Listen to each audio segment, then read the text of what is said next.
versículos para estudar.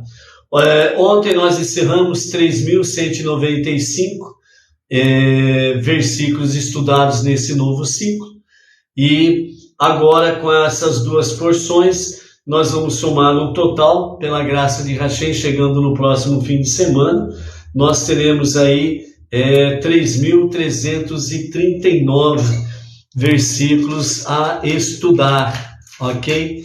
Então, vamos ver se a gente, durante a semana, possamos aí fazer os nossos estudos com as duas porções da semana. Baruch Hashem.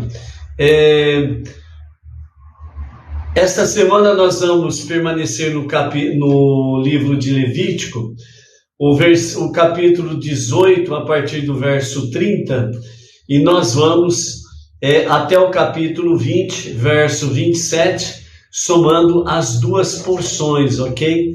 Então, as duas porções vão nos levar a esses capítulos de Levítico, né? Até o meio da semana estaremos aí com a Parashá Aharei, depois da morte dos filhos de Aharon, Nadav e Avihu, e na sequência nós entraremos então na segunda porção desta semana, Kedoshim, ok? E vamos aí para as lições e os aprendizados que nós teremos pela frente aí, ok? Vamos fazer a contagem do Homer, continuar a contagem do Homer, né? Então, hoje nós estamos até o pôr do sol, do pôr do sol de ontem até o pôr do sol de hoje. Nós estamos no dia 17 da contagem do Homer, ok? Estamos fora do nosso estúdio natural, por assim dizer, e aproveitando aí o horário de almoço, que na verdade não tem folga nenhuma, tem que ficar atento, né, no trabalho também, né, e estamos no plantão, então vamos aí para as nossas atividades, ok?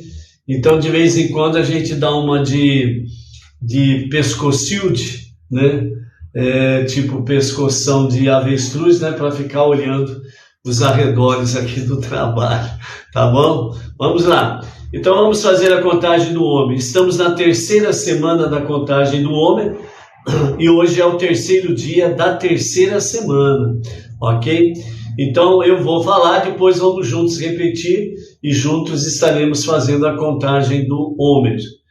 Hoje é o dia 17, ou seja, 2 semanas e 3 dias do Homer. Vamos lá? Hoje é o dia 17, ou seja, 2 semanas e 3 dias da contagem do Homer. E assim juntos nós vamos fazendo a contagem do Homer para curar as nossas emoções e refinar a nossa personalidade, que é o objetivo, né? São os dois objetivos da contagem do Homer. Hoje nós estamos em Tiferet Shebet Tiferet, que significa compaixão na compaixão. Examine a compaixão na compaixão. A expressão da compaixão é a sua intensidade, né? A expressão da compaixão e a sua intensidade. Então, para a nossa reflexão, a verdadeira compaixão, ela é ilimitada. Então, a verdadeira compaixão é ilimitada. Você não pode dosar, né, limitar a compaixão.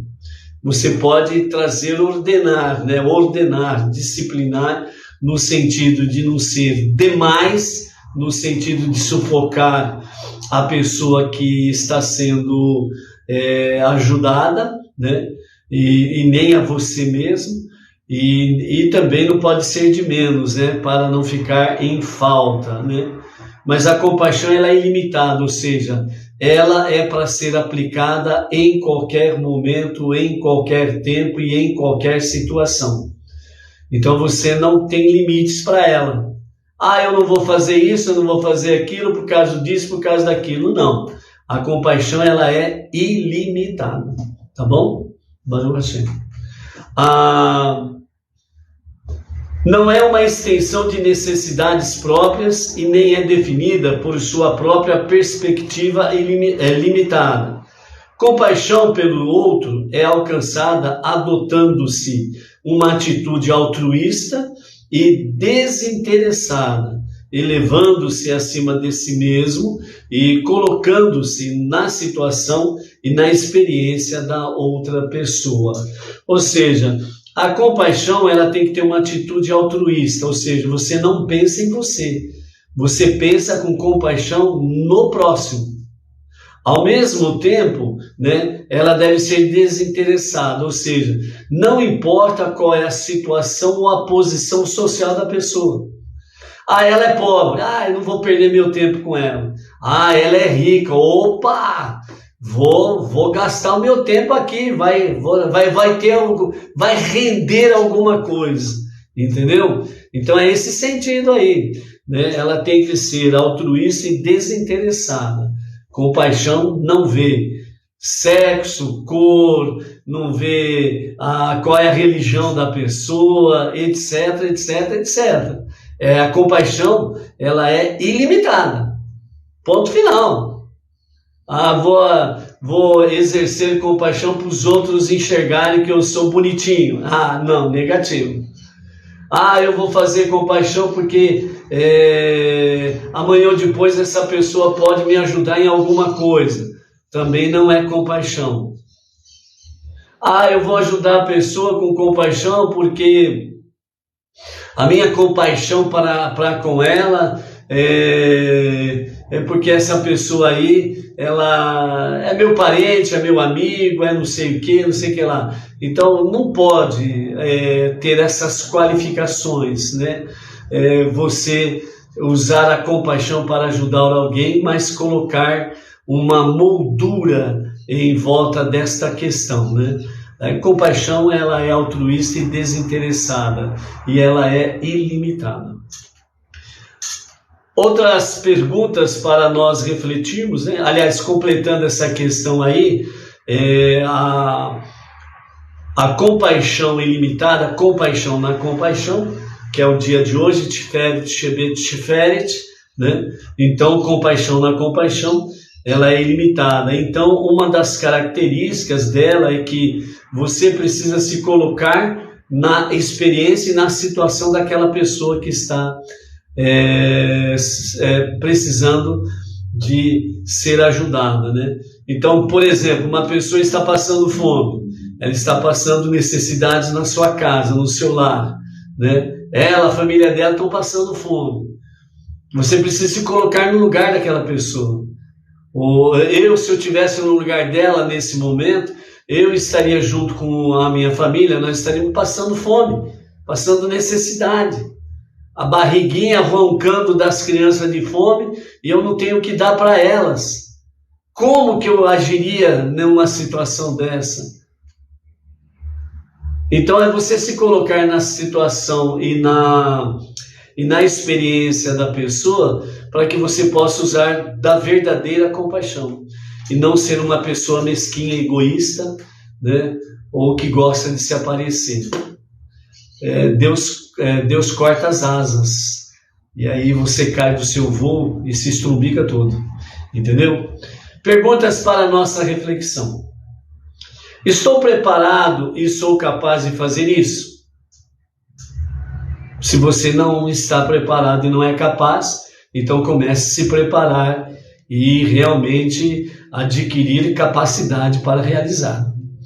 Se não estou, por que é assim? Por que você não está em condições de estar preparado e capaz de ajudar alguém? Você ficou na sua bolha, né? Eu sou eu, o resto que se dane. Entendi. Por isso que você não está preparado e nem é capaz de ajudar alguém. Eu estou me dando bem, o resto que se dane. Cada um com seus problemas. Que bonitinho que ele é, né? Ele só olha para o seu umbigo e fica aí que nem como que poderíamos dizer, um atrofiado que olha só para o umbigo e não consegue levantar a cabeça para olhar à frente, porque ele está atrofiado, olhando para baixo para o seu umbigo, né? Eu sou eu e eu, e assim sucessivamente. Então, negativo. Precisa quebrar a nuca, olhar para frente, tanto para você andar melhor, como para você poder ser um instrumento de Deus em ajudar as pessoas. Outra pergunta. Eu expresso e sinto a compaixão e a empatia de coração? Ou seja, a sua compaixão, ela é verdadeira? Ela vem do coração. Lembra que a contagem do Homer é para curar as nossas emoções. E as nossas emoções estão conectadas diretamente ao coração. Então, a sua compaixão, a sua empatia, né, de se condoer pelo próximo, ela vem do coração, ela é de coração, ela é realmente de verdade, é uma compaixão com amor verdadeiro. Quando alguém diz assim, você não precisa me agradecer não, o que eu fiz foi de coração. O que significa isso? O que eu fiz foi exatamente com compaixão e empatia. Eu estou fazendo porque eu tenho compaixão e amor por você. Fica tranquilo. Você não me deve nada. Entendeu? Eu fiz de coração. Isso significa, eu não estou esperando nada em troca. Eu amo porque Deus assim quer que eu ame, que eu exerça minha compaixão para com a tua vida e outros tantos. Ok? Minha compaixão, ela é compassiva ou egoísta? Você precisa analisar. Ela surge da culpa mais do que de uma empatia genuína? Aquela mesma questão que foi falada esses dias atrás, né? Eu me sinto culpado de alguma coisa, então eu faço para poder amenizar a minha consciência. Não pode ser assim. Você precisa fazer realmente de forma com empatia genuína, ou seja, de coração. E outra pergunta, como isso afeta e deturpa a minha compaixão? Então você tem que analisar dentro desse campo para que de fato você possa não afetar as suas atitudes de forma negativa para você mesmo. Quem sai perdendo é você, não é o receptor. Você é o doador, a pessoa que recebe é o receptor. E é você que sai prejudicado, não é o receptor não. Então, por isso, agora dentro desta terceira semana, no terceiro dia da contagem do homem, 2 semanas e 3 dias do homem, dia 17, né, até o pôr do sol. Então aí, aqui o nosso Rabino Jacobson, ele então traz para nós, né, Simon Jacobson, ele traz para nós um teste a si mesmo. Vamos ver o que ele nos fala sobre isso. Observando se você expressa com compaixão, mesmo que não se sente culpado. Então você precisa fazer algumas perguntas para poder dar uma filtrada na sua própria compaixão, no exercício dela. Minha compaixão vem de um senso de dever ou ela é frívola? Frívola significa fraca, frágil, né? Lembra aquela saudação? E aí, fulano, você está firme? Aí a pessoa fala, estou firme igual prego na areia. Não, prego na areia não tem firmeza nenhuma. Eu estou firme igual prego na rocha. Então é a mesma coisa aqui. A minha compaixão, ela vem de um senso de dever ou vem de uma fragilidade de momento? Esse momento eu estou frágil, esse momento eu estou achando que eu preciso exercer esta compaixão, porque eu estou num momento muito sensível da minha vida, um momento muito delicado, muito frágil. Ou você vai agir de uma forma de um senso de dever, né? Esse senso de dever aqui, você pode até mudar da seguinte forma, né? Um senso de compromisso, de compaixão. Entendeu? Um senso de compromisso, de compaixão. Eu tenho um comprometimento, né? Ainda vamos ver, falando sobre isso mais para frente. Por outro lado, a minha compaixão, ela é viva, ou seja, ressoa com vitalidade ou se expressa apenas por obrigação? Uma coisa é certa e nós precisamos discernir isso. Tudo aquilo que é por obrigação, você faz de forma metódica, calculista e fria. Quando você faz qualquer coisa que você sinta alegria em fazer, então ela tem vitalidade, ela tem vigor. Você usa desse atributo da compaixão realmente com vitalidade. Aquela questão, você está no seu horário de almoço, você está à mesa para almoçar, você está com o prato pronto diante de você, e aí o seu celular toca, você atende, e aí a pessoa que está falando com você, obviamente alguém conhecido, e fala: fulano, vem me ajudar, estou precisando de uma ajuda sua. E aí como que você age sobre este aspecto aqui?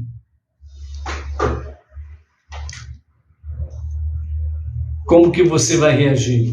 Como que você vai responder a esse questionamento? Olha, estou almoçando? Espera um pouquinho aí, tá bom? Daqui a pouco eu vou acabar de almoçar. Então ela está dentro de uma obrigatoriedade. Eu sou obrigado, então primeiro eu vou acabar meu almoço e depois eu vou. Ou ela tem vitalidade, você deixa o prato de comida ali, joga um pano por cima, põe no micro-ondas, tampa alguma coisa e tchau! Vai voando, vai que nem um avião. Mal a pessoa desligou o telefone do outro lado, você já chega lá. Oxe, mas que isso? Acabei de ligar para você, você já está aqui? Não, o que tem que ser feito agora, não pode ser para depois não. Qual que é a situação aí? Aí você está lá, pá, e você ajuda, resolve, aí a pessoa ela vai embora feliz da vida, você volta feliz da vida, para simplesmente dizer ao seu prato de almoço: tchau, vou embora que já venceu meu horário de almoço e preciso ir embora. Outra hora a gente se encontra. Então você precisa ver vitalidade ou obrigatoriedade, prontidão em exercer a compaixão ou calculista, né? Então você decide. Minha compaixão é tão somente resultado de ser eu uma criatura que se sente mal quando vê o sofrimento de outrem, ou realmente me esforço em avaliar e refinar minha compaixão, observando suas limitações e formas de expressão? Então você vai analisar todas essas questões, pesar na balança e agir, ok? Como eu expresso a compaixão? Ela é bela? Ela é completa? Contém os outros 6 elementos de Tiferet, que são as outras 6 emoções da nossa alma, sem as quais a compaixão fica sem concretizar-se? Só recordando, né? As 7 semanas da contagem do homem estão conectadas com as 7 emoções da nossa alma, a parte emocional da nossa alma. E as 7 emoções da nossa alma, elas estão conectadas com os 7 atributos divinos. à medida que você vai exercendo os seus atributos emocionais de acordo com o padrão divino, você automaticamente vai se conectando com os 7 atributos divinos. Então é aquilo que sempre falamos, é a fusão, o divino e o humano fundindo-se e juntos estando trabalhando, entendeu? Por isso que o mês de Iyar, que é o mês da cura, nós vamos ver aqui, né, sobre isso, é uma ação nossa natural para que o divino, o soberano, possa agir trazendo os seus milagres. É trazer o divino e o humano juntos se fundindo.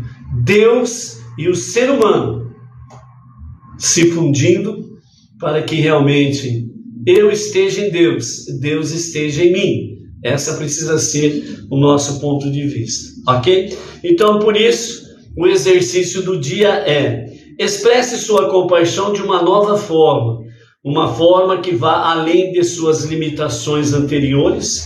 Expresse-a por alguém com quem você tem sido insensível. Analise aí. Veja uma pessoa que você foi insensível e retifique isso. Faça algo para estar dentro desse aspecto aí, para realmente corrigir essa parte aí. Ok? Baruch Hashem. Antes de nós mudarmos o Shalom aí, né? O mês de Iyar, né? O mês de Iyar, nós vimos aí que as letras do mês de Iyar significa Deus sou seu médico, né? E o mês de Iyar é o mês da cura, porque é o único mês em que a contagem do homem toma conta de todos os seus 29 dias, certo? Então é um mês onde a retificação da nossa personalidade, né, a cura das nossas emoções, né, o refinamento da nossa personalidade, da nossa pessoa, ela é cheia no mês de Iyar, né? E o mês de Iyar é considerado o mês da cura.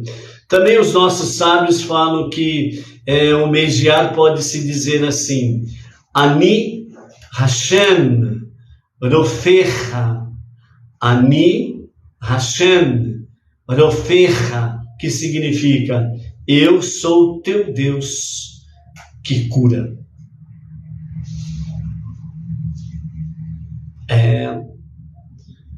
Emunah e Bitachon, fé e confiança. Então, os nossos mestres do Chabad, eles nos ensinam da seguinte forma: em quase todas as respostas, aliás, em quase todas as cartas que o Rebbe recebia, a sua grande parte vinha com problemas de saúde.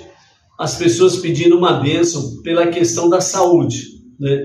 Então, o Rebbe respondia normalmente da seguinte forma para as pessoas com problemas de enfermidade. Então ele dizia assim: peça conselho a um médico amigo. Pede conselho a um médico amigo. É interessante que ele anota, que ele acrescenta, né? Peça um conselho ao médico, mas ele acrescenta amigo.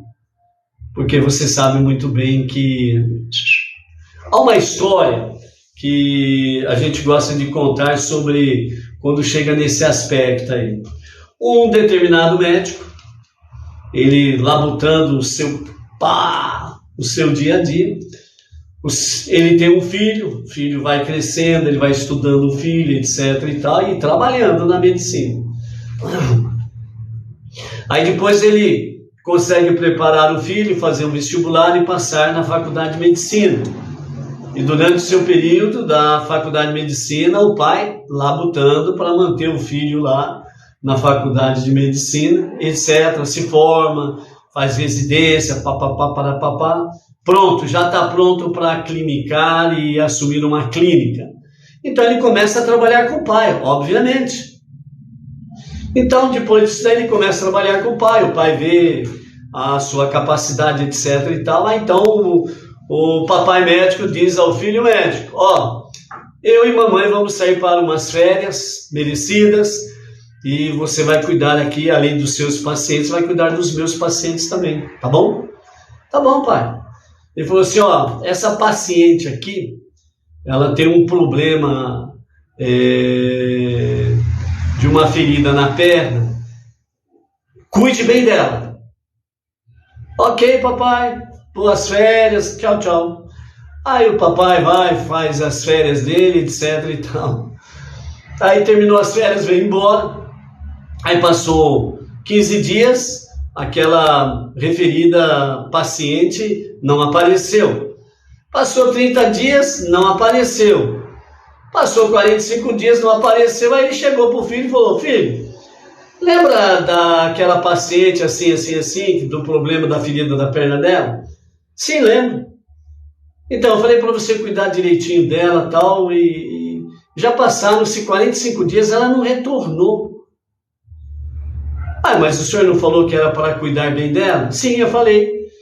Ele falou: então, eu cuidei bem dela, curei a ferida dela. Não, não era isso. Aquela ferida ela ajudou a sustentar você na faculdade. Era para não deixar piorar, mas não era para curar também. Está entendendo? Por isso que o Rebbe diz: peça conselho a um médico amigo. Porque um médico amigo, ele vai curar a tua ferida, no modo de dizer. Quem cura é Deus. Mas ele vai te dar o remédio adequado e Deus vai fazer com que aquele remédio adequado venha fazer efeitos positivos e não permite efeitos colaterais, negativos. Que quem cura é Deus. O médico e os remédios são apenas instrumentos de Deus nessa história que nós vamos continuar vendo aqui. Mas você entendeu a questão da história do médico? Por que o Rebbe, ele fala um médico amigo? Preste atenção nisso, quando você for ao médico, ok? Que seja um amigo faz uma grande diferença, dizia o Rebbe. A confiança firme em Deus pode levar a curas milagrosas. Contudo, deve seguir a orientação do médico. Não que sozinhos o médico ou o remédio curem, sozinho eles não curam.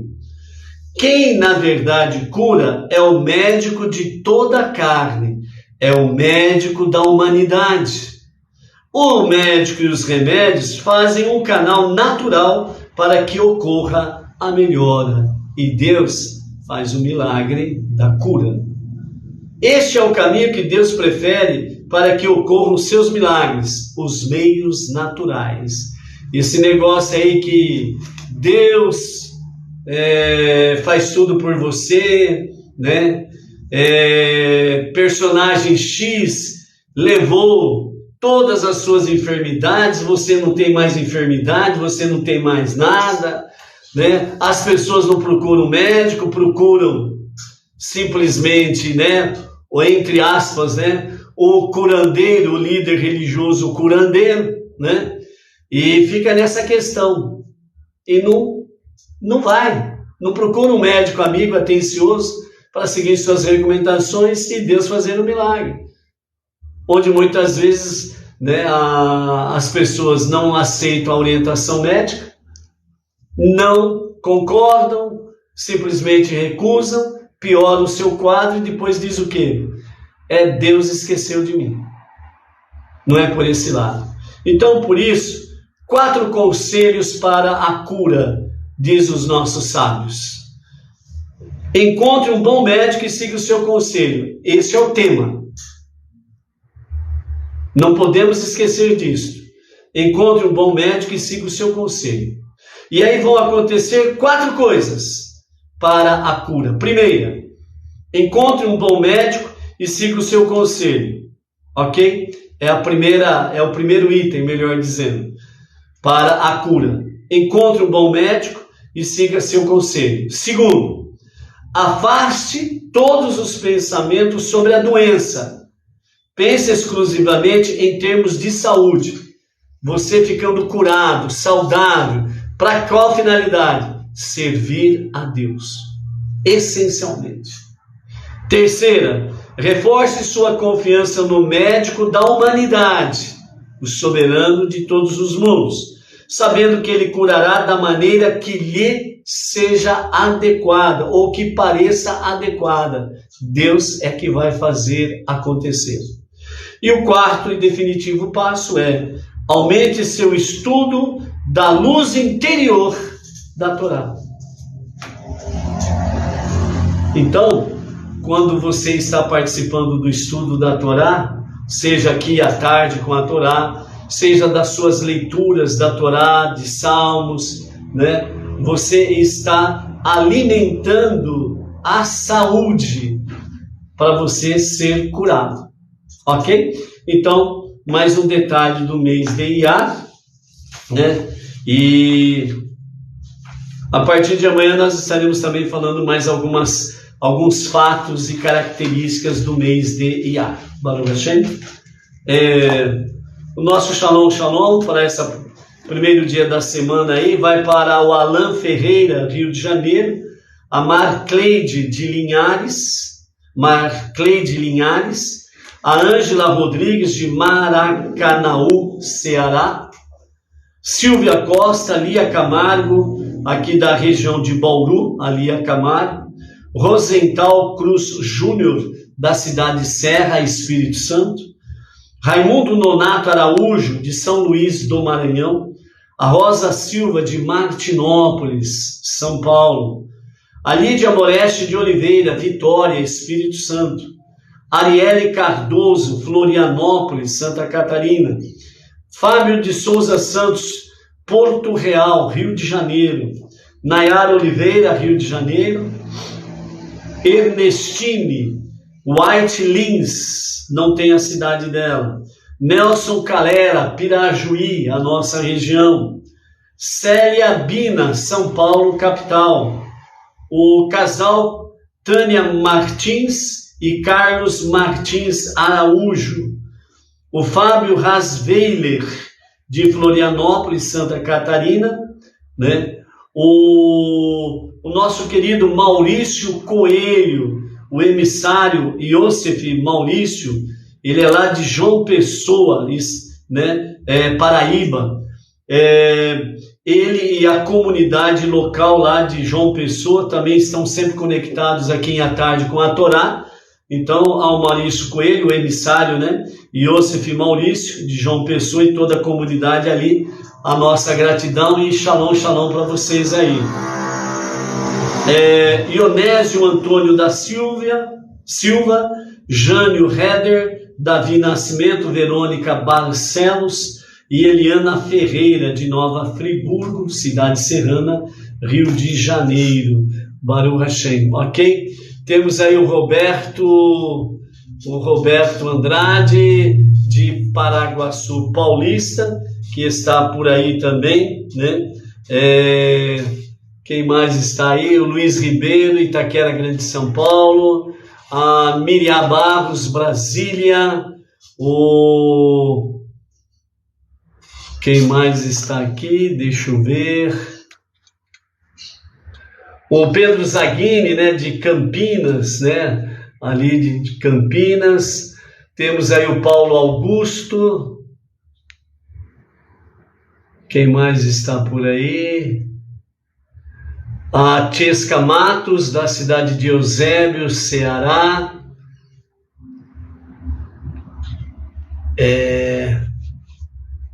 A Inês Martins, Pirajuí.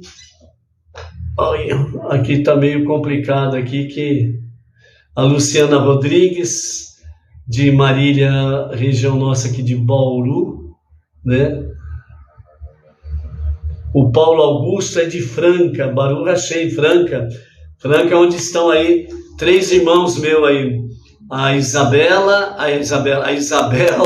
né? A Bel, a Fátima e o Francisco, o Chico, né? A nossa irmã Bel, tem aí a sua filha Camila, que tem um programa de rádio e televisão da Rede Record, né? Que é a A Bel é nora da falecida Patrícia, que tinha o programa de televisão e do rádio aí, o Paulo Augusto. E agora está aos cuidados da Camila, né? Nos programas aí da Rede Record, de rádio e televisão aí em Franca, Baruch Hashem, né? Então, amados, vamos em frente aí, senão fica comprida a nossa live aqui. Baruch Hashem. As nossas duas porções dessa semana estão a partir do capítulo 16 de Levítico, e nós vamos até o capítulo 20, verso 27, nas duas porções, Ahareimot, que é depois da morte dos dois filhos de Aharon, e Kedoshim, né, que é santos, né? E aí nós vamos estudar essa semana aí sobre essas questões aqui. O foco que nós queremos deixar aqui hoje, dentro desse aspecto aqui, primeiramente a questão do serviço do Yom Kippur, né? E a mensagem do nosso Rebbe, ser uma nova pessoa. Então nós temos aí no capítulo 16, a partir do versículo 3 até o versículo 34, nós temos aí a questão sobre Yom Kippur, o dia do perdão, né? Então, no Yom Kippur, são várias as atividades que os Kohanim, os sacerdotes do Kohen Gadol, praticavam enquanto existia o templo, ok? Então, nós temos aí momentos em que o Kohen Gadol usava as vestimentas de ouro, outros momentos usava as vestimentas de linho branco, né? Então fazia todo o serviço dentro dessa questão aqui. Então, no serviço de Yom Kippur, nós temos aí as oferendas matutinas, que estão conectadas com o sacrifício comunal matutino, o Tamid, que é o sacrifício da manhã, queima de incenso no altar interno, oferendas, refeição e libações de vinho. E o propósito era o procedimento diário do templo. Então, esse primeiro serviço era o propósito diário do templo, do serviço no templo. Depois temos aí, né, sempre lembrando que está conectado a partir do versículo 3, né, até o versículo 23, nessa primeira fase aqui. A seguinte questão era feita, né? Oferenda de pecado era o segundo momento, de novilho do sumo sacerdote. Então, o novilho, né, que é o filhote da vaca, né, com menos de até 1 ano de idade, que é o novilho, era o sacrifício para perdão de pecados do Kohen Gadol, né? Então, junto com isso, vinham os demais sacerdotes para a confissão dos pecados, tanto o Kohen Gadol como os Kohanim, o abate, a aspersão de sangue no Santo dos Santos, né? E no santuário, e também no altar interno, e o descarte, né? E o propósito era expiar a impureza do templo e dos sacrifícios causados pelos sacerdotes. A terceira ação, oferenda de pecado do povo. Aqui a oferenda de pecado do povo, verso 5, está conectado com o bode expiatório. Todo mundo já conhece essa história, o bode expiatório. Veja que no meio, entre as nações, sempre há um escárnio com referência ao bode expiatório. E por que isso? Justamente para tirar a visão correta o que é o bode expiatório, que já vamos ver daqui a pouquinho, tá bom? Então aqui nós estamos falando de um resumo do dia do perdão, Yom Kippur. Então, nessa questão da oferenda de pecado pelo povo, que era o sacrifício, era o bode, a seleção por sorteio, porque eram 2 bodes, um era para ser sacrificado e o outro era para levar no deserto, e quando encontrasse um penhasco, né, um espinhadeiro lá, jogava lá para baixo e o bode morria. Então estava o abate, o sorteio, a aspersão do sangue no Santo dos Santos, no santuário, e o altar interno e o descarte também. E o objetivo, o propósito era expiar a impureza do templo e dos sacrifícios causados pelo povo. O quarto item era o bode expiatório, a sessão do sorteio, a confissão em nome do povo judeu, versos 20 a 21, o envio para o deserto para ser jogado de um rochedo alto, versos 21 e 22, né? E o propósito era expiar todos os demais pecados do povo, ok? O sorteio era porque eram 2 bodes, a confissão em nome do povo judeu era o bode que ia ser sacrificado e levado ao deserto, né? Os pecados eram colocados sobre o bode. O envio para o deserto, né? Para aquele que foi sorteado para ir ao deserto, então ele levava todos os pecados do povo judeu com ele. O próximo item era o incenso no Santo dos Santos, versos 12 a 13. O sumo sacerdote pega o incensário cheio de carvão do altar externo e 2 mãos cheias de incenso, verso 12. E queima o incenso no Santo dos Santos, verso 13. E o objetivo era a elevação espiritual do povo judeu. O próximo item, a oferendas adicionais de Yom Kippur, versos 3 a 5. A oferenda queimada do carneiro do sumo sacerdote, versos 3 a 24. A oferenda queimada de carneiro do povo, versos 5 a 24. A oferendas festivas, né? A queima dos restos da oferenda de pecado, que é o verso 25. E o objetivo era o serviço de Yom Kippur sem conexão com o Santo dos Santos. Nada era levado ao Santo dos Santos. O próximo passo era a remoção da concha e do incensário, verso 23, que era o sumo sacerdote entra no Santo dos Santos para remover a concha e o incensário, usados na queima do incenso. As vestimentas são guardadas, né? Aquele usa as vestimentas de linho branco para poder entrar no Santo dos Santos, né? Junto com o ouro. Conclusão do serviço do Santo dos Santos. Então aqui se conclui o procedimento no Santo dos Santos. E a última ação era a oferendas vespertinas e festivas da tarde, né? Para o anoitecer. Resto das oferendas festivas, sacrifício comunal vespertino, o tamid, queima do incenso no altar interno, acendimento da menorá e os outros serviços que são da tarde para a noite. E o propósito é a conclusão do procedimento diário e festivo do templo. Ok? Alguns comentários clássicos com Maimônides e com Urash sobre essas questões. Então eles nos falam assim. Rashi comenta, o que a Escritura está nos falando é que o sumo sacerdote não executava o serviço interno, o serviço ligado com o Santo dos Santos, que ele era responsável para o fazer.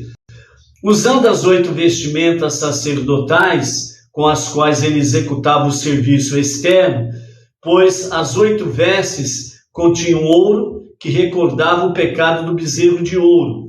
Assim, o ouro era o advogado da acusação, entre aspas, por assim dizer, do povo judeu. Não podia se tornar para expiar o pecado deles. Por isso ele usava 4 roupas como um sacerdote comum, todas elas eram feitas de linho, né?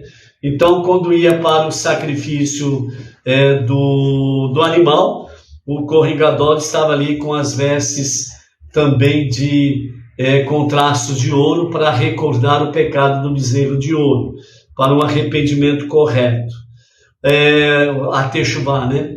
Rambam Maimônides, há 3 tipos de vestimentas sacerdotais, ele comenta. As vestes do sacerdote comum, as vestes douradas e as vestes brancas. As vestes douradas eram do sumo sacerdote, o corregador. As vestes brancas eram usadas pelo sumo sacerdote quando ele servia em Yom Kippur. Ele ia entrar lá no Santo dos Santos. Todas as oferendas comunais diárias e festivas eram oferecidas pelo sumo sacerdote, enquanto ele usava vestimentas douradas, por isso o sacrifício para expiar o pecado do bezerro de ouro. Todos os serviços exclusivos deste dia, Yom Kippur, isto é, o novilho do sumo sacerdote e os 2 bodes, sendo um deles o bode expiatório, e a oferenda de incenso dentro do Santo dos Santos, eram procedimentos executados com vestimentas brancas, né? Que já simbolizava o devido perdão de pecados, ok? O nosso Rebbe Menachem Mendel, ele cita muito Rashi, e por isso que ele fala que é importante nós estarmos estudando a Torá com Rashi, ok? Então ele nos fala sobre como consequência direta da morte dos filhos de Aarão, Nadav e Avihu, que entraram no Santo dos Santos embriagados. Então, algumas novas ordens vieram ali justamente para colocar ordem e disciplina para poder entrar no Santo dos Santos, ok? Primeiro, proibição de um sacerdote executar o serviço do templo enquanto embriagados, que está lá no capítulo 10, essa advertência. Segundo, proibição de entrar no Santo dos Santos, né, a qualquer momento, a qualquer hora, do jeito que quer.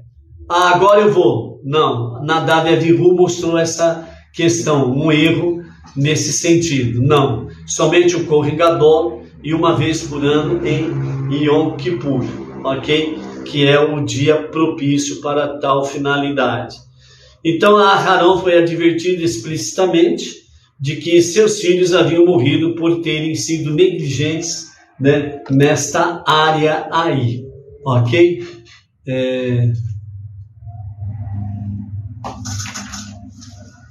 Assim Rashi estava intrigado. Se Nadav e Avihu houvessem morrido por terem sido negligentes com ambos os preceitos, por estarem embriagados e por terem entrado no Santo dos Santos, né?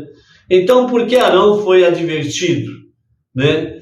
Aqui, se os seus filhos haviam morrido por negligência. Então, Rashi, ele responde dizendo da seguinte forma, falando em parábola, uma parábola sobre o médico e o seu paciente, né?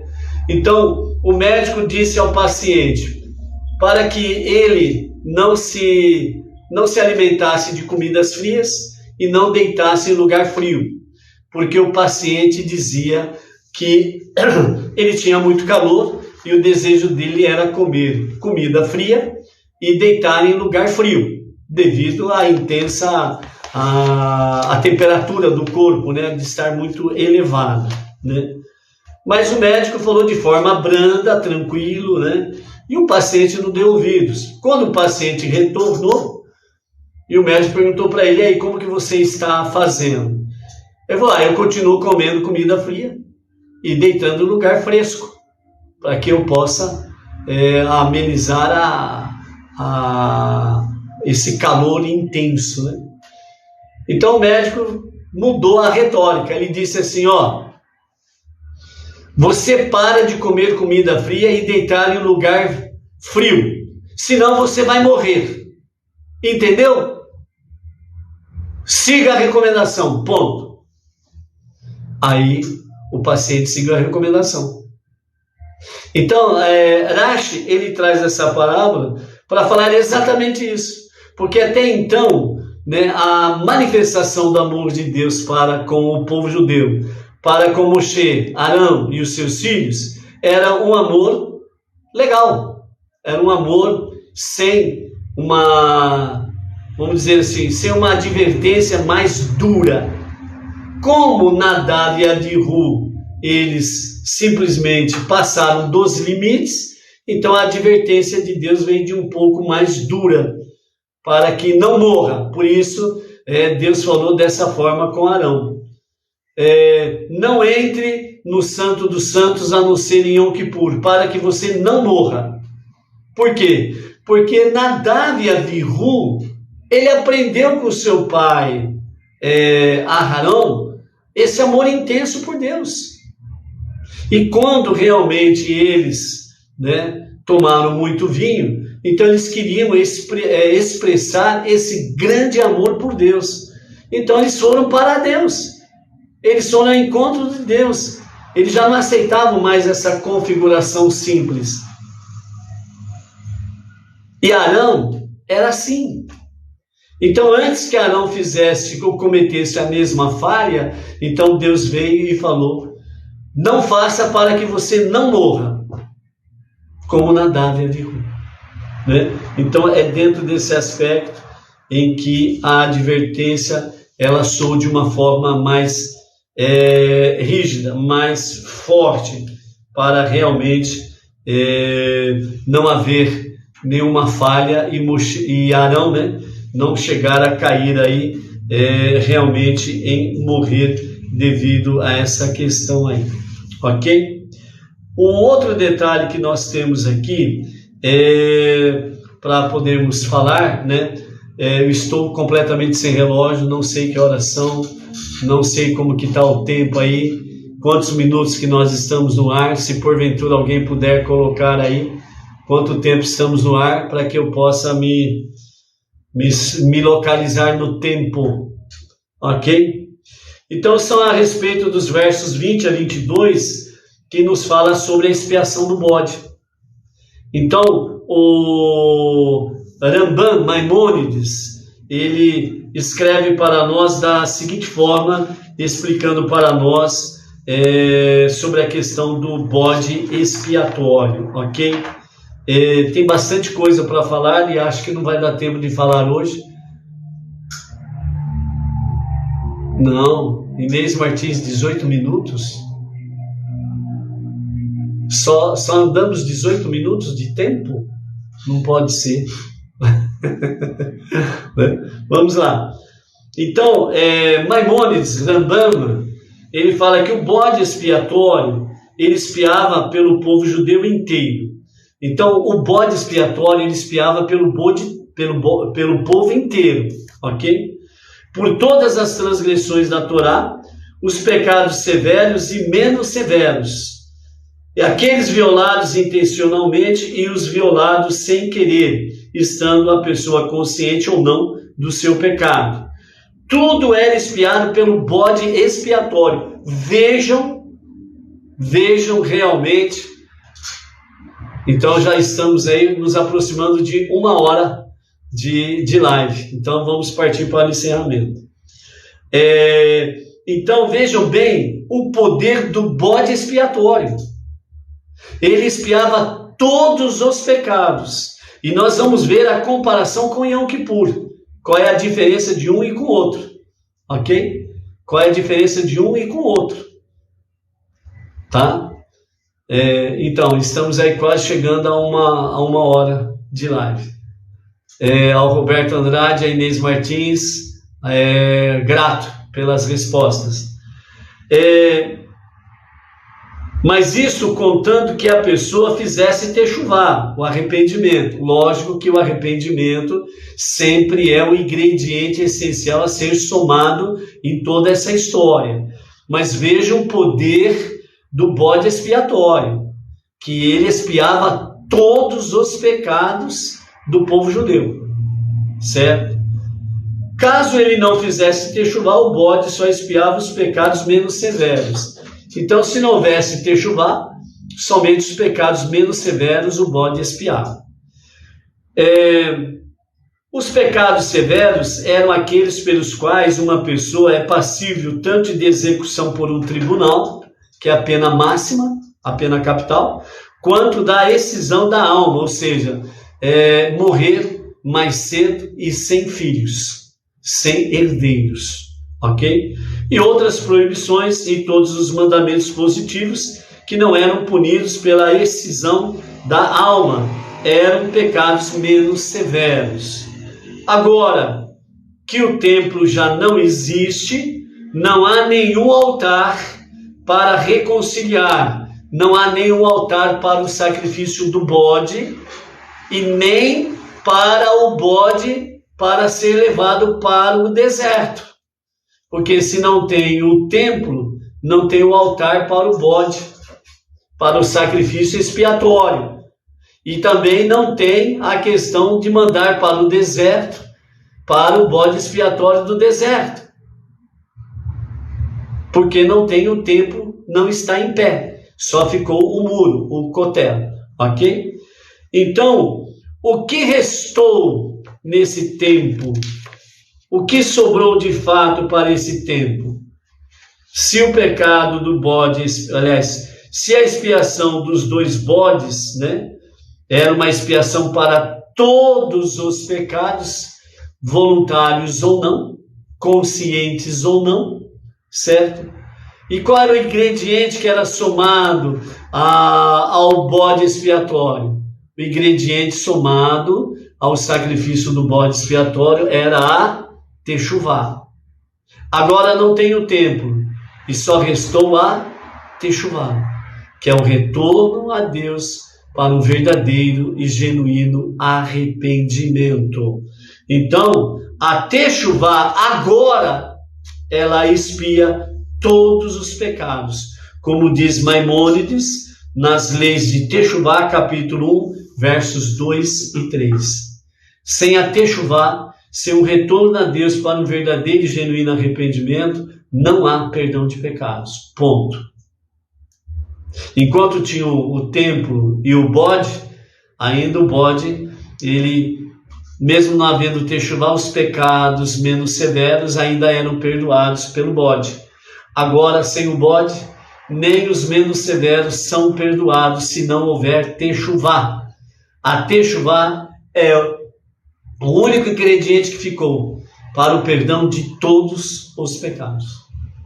Por isso o nosso Rebbe vai falar sobre ser uma nova pessoa, ok? Então,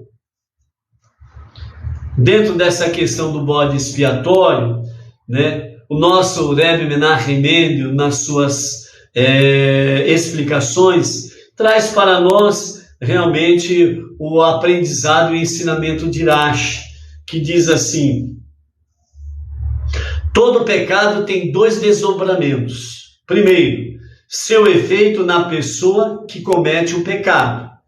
Como o pecado causa uma regressão espiritual na pessoa que o comete, fazendo assim com que ela necessite de expiação. Então, todo pecado que nós cometemos é uma regressão espiritual. E nós precisamos de expiação. E a nossa expiação é a techuvá. Sem a techuvá não há expiação. Ou seja, não há perdão de pecado. Você pode plantar bananeira, você pode andar 1 quilômetro de ponta cabeça, escorregando, se arranhando, se esfolando todo. Não vai resolver nada. Sem a techuvá não há perdão de pecados. Ok? Segunda questão que Rashi traz para nós através do ensinamento do nosso Rebbe Menachem Mendel. A própria existência do ato é em si pecaminosa. Além de seu efeito no pecador, o pecado é uma entidade má em si mesma, que acrescenta ao mal coletivo. O mal coletivo. Ela não fica só na pessoa, ela se estende de forma coletiva. E automaticamente ela vai se estendendo como uma praga para todo o mundo, para todas as pessoas. Entendeu? Então, o pecado, a própria existência do ato pecaminoso, ela é um mal em si mesmo. Ela é uma praga em si mesma. É uma entidade negativa, destrutiva.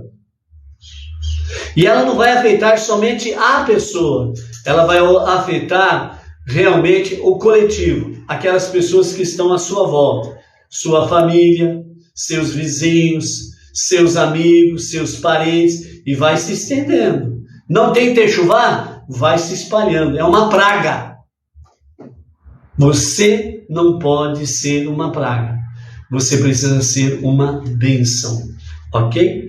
Então, assim, quando é dito sobre o poder de expiação do bode expiatório e do dia de Yom Kippur, o dia do perdão, nós precisamos esclarecer que eles somente expiam os efeitos dos pecados sobre a pessoa culpada, deixando os pecados como entidades más que continuam existindo no mundo.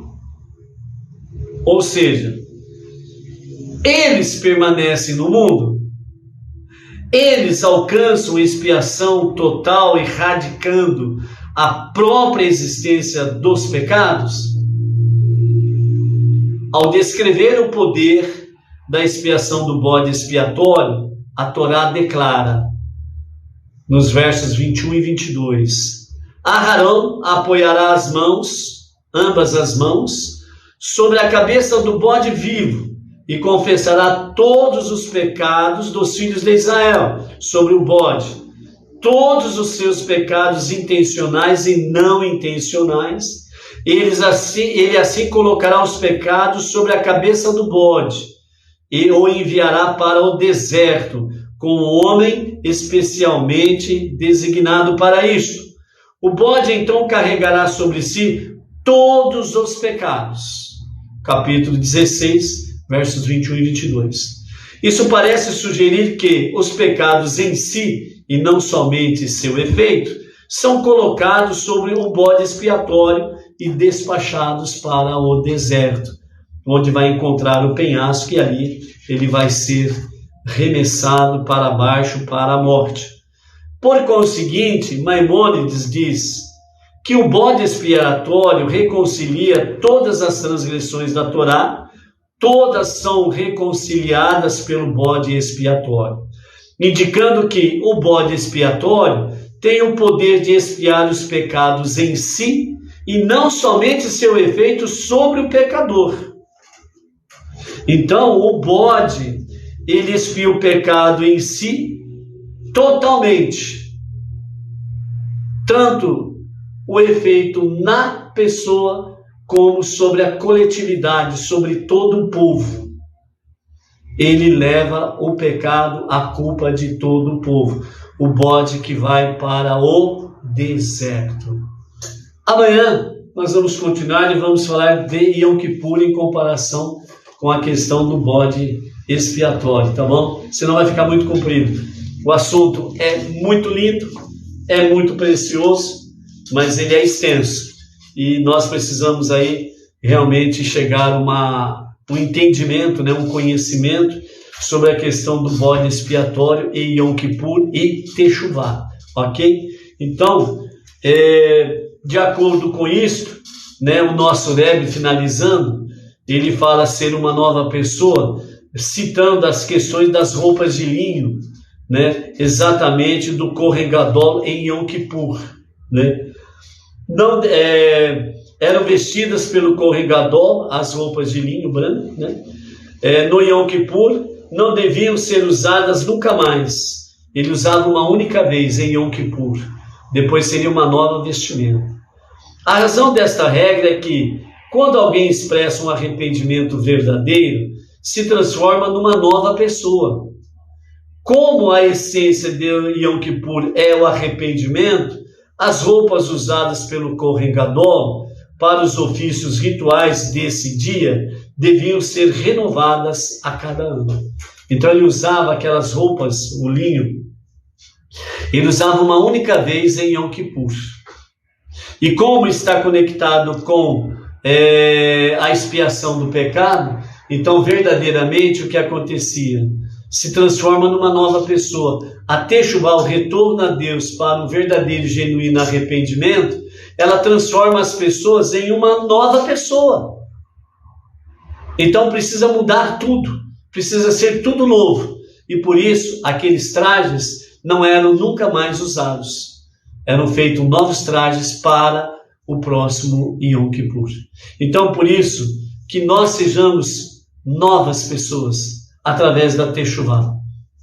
E que nós possamos, assim como o pecado em si é uma energia negativa do mal, e ela se expande, nós precisamos ser uma energia positiva para expandir a luz da presença divina, a santidade divina, a Torá, as 7 leis de Noa, a Tzedaká, a Teshuvá, as preces diárias e falar sobre Mashiach, para que tudo isso esteja nas nossas novas vestimentas, na nossa nova vida, no nosso novo dia a dia, à luz dos olhos de Hashem e à luz da sua Torá. Amanhã estaremos de volta no estúdio natural, por assim dizer, ok? E vamos até a meia-noite no nosso plantão por aqui. Shalom, shalom, amados. Até amanhã.